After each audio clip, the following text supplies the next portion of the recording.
حضور علیہ السلام کے علم سے زیادہ ہے معاذ اللہ. اعلیٰ حضرت کہتے ہیں یہ کہنے والا حضور علیہ السلام کی توہین کر رہا ہے. یہ ماننا ضروری ہے کہ یہ جملے توہین امیز جملے ہیں. اعلیٰ حضرت کہتے ہیں سنی ہونے کی یہ شرط ہے کہ یہ مانو کہ جس نے بھی یہ کہا کہ شیطان کا علم معاذ اللہ رسول اللہ صلی اللہ علیہ وآلہ وسلم کے علم سے زیادہ ہے، یہ کہنا حضور علیہ السلام کی بے ادبی ہے. یہ ماننا ہوگا کہ یہ رسول اللہ صلی اللہ علیہ وآلہ وسلم کی صراحتاً بے ادبی ہے.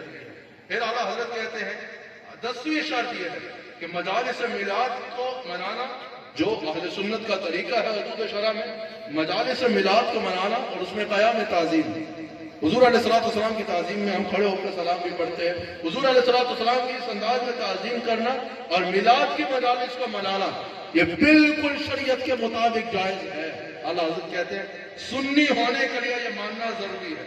پھر اعلیٰ حضرت نے کہا 2 منٹ میں نے بات کو سمیٹنا ہے، بڑی آپ کی توجہ چاہیے. پھر اعلیٰ حضرت کہتے ہیں یہ جو اشعار بھی پڑھے جا سکتے ہیں، نعرے بھی لگائے جا سکتے ہیں، جذباتی باتیں بھی کی جا سکتی ہیں، لیکن یہ باتیں وہ ہیں جو سنیو تمہاری بنیاد میں ہونا ضروری ہے.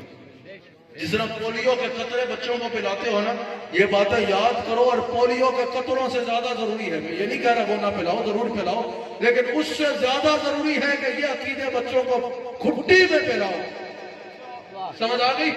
تمہارا بچہ یہی بات سنے، اس کے علاوہ کوئی بات کرے تو کان بند کرے کہ میں قدا ہوں اپنے کریم کا، میرا دین بارہ ہے. یہ عقیدہ تمہیں سیکھنا ضروری ہے. ان علماء سے پوچھو اس وقت ان باتوں کی کتنی اہمیت ہے کہ سنیوں کو اپنے یہ عقیدہ یاد ہے. پھر اعلیٰ حضرت کہتے ہیں سنی ہونے کے لیے اعلیٰ حضرت کہتے ہیں یہ ضروری ہے کہ اگر کوئی 12ویں شریف مناتا ہے، 11ویں شریف پہ مناتا ہے، یا اموات کی فاتحہ کرتا ہے، یا عرس مناتا ہے اور اس میں دعا کرتا ہے، اصالِ ثواب کرتا ہے اور اللہ کے نام پر اللہ کی رضا کی خاطر کچھ تقسیم کرتا ہے تو یہ کرنا جائز ہے.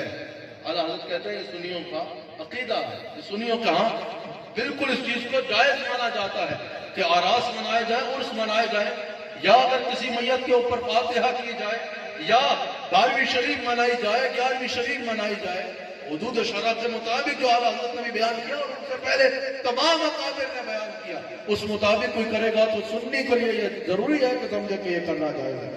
اب بولا بھائی نیاز کیا ہوتا ہے؟ یہ نیاز کو مانتا ہے، یہ نیاز کو نہیں مانتا. میں نے کہا یار ایک بات بتاؤ، اس نیاز میں جھگڑا کیسا ہے؟ کہا بھائی یہ غوث اعظم کی نیاز کا قائل نہیں ہے. میں نے کہا پہلے بتاؤ نیاز کو نہیں مانتے. کہا نیاز کہاں سے آئی ہے؟ میں نے کہا صدقے کو مانتے ہو؟ کہا بالکل مانتے ہو. میں نے کہا یہ صدقہ نیاز، یہ نیاز صدقہ ہی تو ہے. سمجھ آئی ہے نہیں؟ کسی غریب کی مدد کرنا، کسی غریب کو کھانا کھلا دینا، کسی غریب کو کوئی کہہ دینا.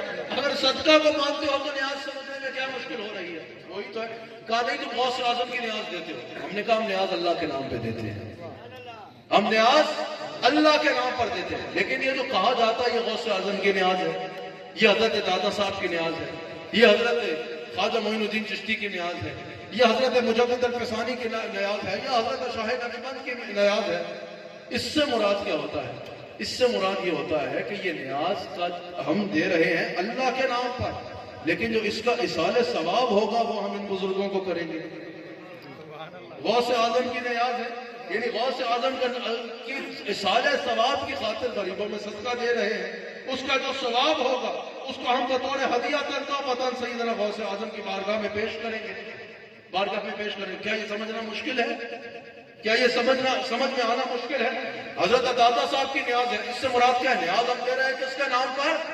اللہ کے نام پر. لیکن اس کا جو اصالِ ثواب ہوگا صدقے کا وہ ہم بطور ہدیہ تحفۃ حضرت دادا صاحب کی بارگاہ میں پیش کریں گے. یہ عقیدہ ہے. اس کو سمجھنا کوئی مشکل ہے؟ پھر جو کنفیوژن پھیلا رہے ہیں ان سے پوچھو نا، کائے کو الجھن ہوتی ہے ہر خیر کے کام میں، ڈھنگوسڑا مارنے کے لیے آ جاتے ہیں.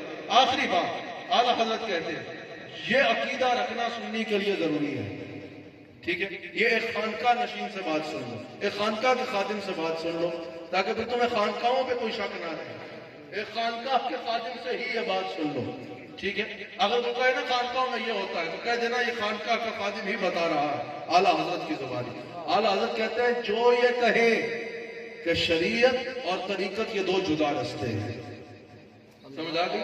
جو صاحب طریقت ہونے کا دعویٰ کرے کہے کہ شریعت پر عمل کرنا ضروری نہیں ہے. طریقت کے رستے کا شریعت سے تعلق نہیں ہے. کہتے ہیں نا کہ شریعت کا رستہ بھی جاتا ہے ذات رسالت تک، لیکن بڑا لمبا روٹ ہے. یہ طریقت کا رستہ جو ہے اس میں کسی تعلق کی ضرورت نہیں پڑتی، کوئی اعمال کی ضرورت نہیں پڑتی، ویسے ہی پہنچا دیتا ہے.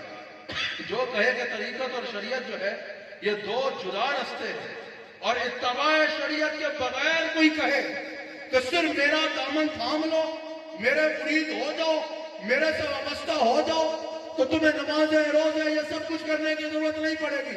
اتباع شریعت کے بغیر اللہ تک پہنچ جاؤ گے. اعلیٰ حضرت کہتے ہیں جو یہ کہتا ہے سنی کے لیے ضروری ہے کہ یہ مانے کہ یہ کہنے والا گمراہ ہے. اعلیٰ حضرت کہتے ہیں جو کہے کہ شریعت اور طریقت جدا رستے ہیں، یا طریقت اور شریعت کا آپس میں کوئی ربط ہونا ضروری نہیں ہے، یا طریقت کا رستہ اور ہے اور شریعت کا رستہ اور ہے، وہ کہتے ہیں نا تو نے پی کتابوں سے، میں نے پی نگاہوں سے. صحابہ نے نگاہوں سے بھی پی ہے اور کتابوں سے بھی پی ہے. آپ کہاں سے آ رہے ہیں؟ سمجھ آ رہی ہے؟ حضرت غوث اعظم نے نگاہوں سے بھی پی ہے اور کتابوں سے بھی پی ہے. یہ کتابوں کا مطلب ان کا صرف کتابیں نہیں ہوتا، ان کا مطلب ہوتا ہے کہ ہم نگاہوں والے لوگ ہیں، ہمیں شریعت کے عمل کی ضرورت نہیں ہے. حضرت جنید بغدادی نے کہا نا، بعض لوگ کہتے ہیں کہ یہ نمازیں، روزے، نوافل، یہ اللہ کو راضی کرنے والے جو عبادات ہیں یہ تو وصول کا ذریعہ ہے، ہم تو واصل ہو گئے. اور حضرت جنید بغدادی نے کہا واصل ضرور ہوئے ہو لیکن واصل جہنم ہوئے ہو. سمجھ آئی ہے؟ واصل ضرور ہوئے ہو لیکن واصل جہنم ہوئے ہو. کہا جو یہ کہے کہ طریقت کا رستہ اور شریعت کا رستہ اور، وہاں نمازیں پڑھنی پڑتی ہیں، یہاں پڑھی پڑھائی مل جاتی ہے. سمجھ آ گئی؟ سارے وقت میں حضرت مصروف ہے، نماز کے وقت آئی مدینہ شریف پڑھ کے آتے ہیں. او بھائی یہ کہاں سے بات لے کے آ گئے ہو؟ یہ کہاں سے عقیدہ گاڑا ہے تم نے؟ اگر کوئی یہ کہے کہ اگر ہمارے پاس آؤ گے تو کوئی عمل کرنے کی ضرورت نہیں ہے، تو مست کر کے ہم جو ہے ساری منازل پار کرا دیں گے. کہا اور مشائخ چشت کا بھی یہی عقیدہ ہے، مشائخ نقشبند کا بھی یہی کہنا ہے، مشائخ قادریہ کا بھی یہی کہنا ہے، تمام سلاسل کے مشائخ کا یہی کہنا ہے. یہ کہنے والا اور پھر یہ کہنے والا کہ اتباع شریعت کے بغیر بھی وصول اللہ ممکن ہے، اللہ کو تک پہنچنا جو ہے وہ ممکن ہے. کہا کہ یہ کہنے والا گمراہ ہے، اور سنی ہونے کے لیے یہ ضروری ہے کہ مانو یہ گمراہ ہے. اور اعلیٰ حضرت کہتے ہیں سنی ایسے جاہلوں کو ڈس آن کرتے ہیں جو شریعت کا رستہ چھوڑ کے کہتے ہیں کہ کوئی رستہ اللہ تک پہنچا سکتا ہے. کہا اللہ تک پہنچنے کے سارے دروازے بند ہو گئے. جنید بغدادی کہتے ہیں صرف ایک دروازہ کھلا ہے، اور وہ دروازہ رسول اللہ صلی اللہ علیہ وسلم کا دروازہ ہے. اللہ تعالیٰ ہم سب کو عمل کی توفیق عطا فرمائے.